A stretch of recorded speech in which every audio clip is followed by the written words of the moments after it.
Assalamualaikum warahmatullahi wabarakatuh. Kami dari kelompok satu dari mata kuliah IMK Interaksi Manusia Komputer ingin mempresentasikan prototyping dan rencana pengujian. Ini tugas dari week 12, week terbaru. Next.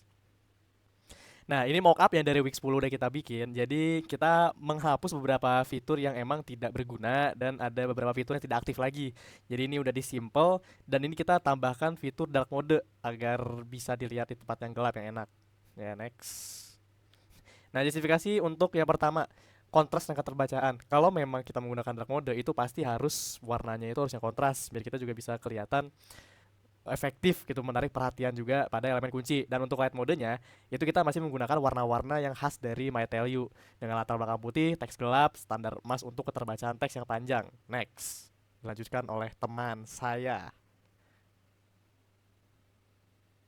Oke, di sini ada justifikasi, fokus visual dan hierarki. Di mana dark mode ini di sini desainnya tuh kita buat warna kuning neon yang yang terang banget mungkin untuk biar lebih bagus. Saja ada light mode sini menggunakan skema warna yang lebih terang, tenang, aksennya merah memberikan kesan urgensi dan energi yang namun tetap menjadi tampilan yang minimalis. Selanjutnya, di sini ada justifikasi aspek psikologi dan warna. Di sini ada kuning dan hitam. Itu sering diasosiasikan dengan modernitas, teknologi, dan kecerdasan. Kombinasi ini tuh memberikan kesan aplikasi yang berani dan futuristik. Tentunya ada yang di light mode, ada merah dan putih. Di ini diasosiasikan dengan semangat, kejelasan, dan keramahan. Merah sering digunakan untuk memicu respon cepat, cocok untuk aplikasi yang berkaitan dengan jadwal dan administrasi akademik. Ini tuh kayak Telkom banget ya merah putih itu.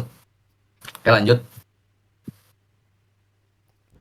Oke, next di sini ada bagian justifikasi yang penggunaan energi. Di sini inti justifikasi teknisnya, mode dark mode ini akan secara signifikan lebih menghemat daya untuk layar OLED dan AMOLED. Karena kalau layar gituan biasanya dia emang menggunakan daya lebih efisien, lebih dikit jika banyak yang warnanya hitam gitu. Oke, langsung aja lanjut. Next di hipotesis, di sini ada tiga. Yang pertama ini, apakah pengguna dapat melakukan presensi kehadiran dengan lebih cepat menggunakan desain tombol scan baru yang diperbesar dan diletakkan secara permanen di tengah bottom navigation. Next, nomor dua, apakah penempatan kartu jadwal sedang berlangsung di posisi teratas halaman beranda mempercepat waktu penggunaan dalam menemukan informasi ruangan kelas dibandingkan desain aplikasi yang sebelumnya. Lalu yang terakhir, apakah pengguna dapat menemukan fitur sekunder seperti nilai mahasiswa dengan lebih mudah gitu melalui grid fitur utama yang baru, yang lebih simpel. Lanjut, teman saya. Oke, lanjut. Di sini ada parameter yang diukur untuk menjawab hipotesis di atas. Pengujian ini akan mengukur parameter kuantitatif dan kualitatif sebagai berikut. Hipotesis pertama dan kedua itu parameternya time test atau waktu penyelesaian. Semua hipotesis parameternya itu tingkat keberhasilan. Hipotesis 3 parameternya itu tingkat kesalahan. Semua hipotesis itu single is question atau SIQ. Terus rundown session usability testing. Yang pertama tahap pertama itu ada introduction atau perkenalan. Kegiatannya itu kita mengevaluasi desain, bukan menguji kemampuan partisipan. Lalu kemudian kita pretest, mengumpulkan data demografi singkat partisipan, lalu kita task execution, yaitu moderator membacakan skenario 1 sampai 4 secara berurutan, partisipan mencoba menyelesaikan task, observer atau moderator mencatat time on task dan observasi perilaku. Setelah setiap task selesai, partisipan diberikan skala SEQ 1, yaitu 1 sampai 7. Lalu post testnya itu partisipan mengisi sistem usability scale atau SUS singkat jika diperlukan. Sesi tanya jawab terbuka mengenai kesan keseluruhan terhadap rupa, penutupan dan pemberian apresiasi atau ucapan terima kasih.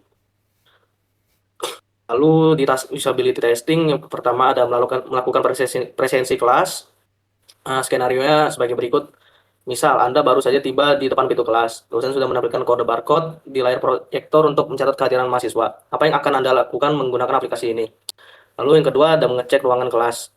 Skenario-nya Anda sedang berada di kantin kampus dan menyadari kelas selanjutnya akan dimulai dalam 10 menit. Namun Anda lupa di gedung dan ruangan mana kelas tersebut diselenggarakan. Lalu yang ketiga, ada mengecek nilai akademik. UAS baru aja selesai minggu lalu. Dan Anda sangat penasaran dengan hasil akhir studi Anda dan ingin memastikan tidak ada nilai ujian yang tertinggal. Lalu yang terakhir ada mengecek jadwal hari lain. Misal hari ini adalah hari Senin. Teman Anda mengajak untuk kerja kelompok pada hari Jumat pagi. Tetapi Anda perlu memastikan apakah ada jadwal praktikum pengganti di hari Jumat tersebut. Nah, itu kita ada prototipenya menggunakan Figma. Jadi kita di sini bisa tampilan ya. Ini jadwal hari ini, misal hari Senin, kita pengen lihat jadwal hari Selasa, hari Rabu, hari Kamis, hari Jumat, dan hari Sabtu. Nah, di sini kita juga bisa mengubah dari light mode jadi dark mode dengan memencet tombol ini. Oke, di dark mode ini juga sama, bisa melihat jadwal dari Senin sampai Sabtu dengan warna kuning dan hitam. Mungkin segitu aja dari saya. Bro. Oke, terima kasih banyak. Mungkin sekian presentasi dari kelompok kami. Kurang lebihnya mohon maaf. Wassalamualaikum warahmatullahi wabarakatuh.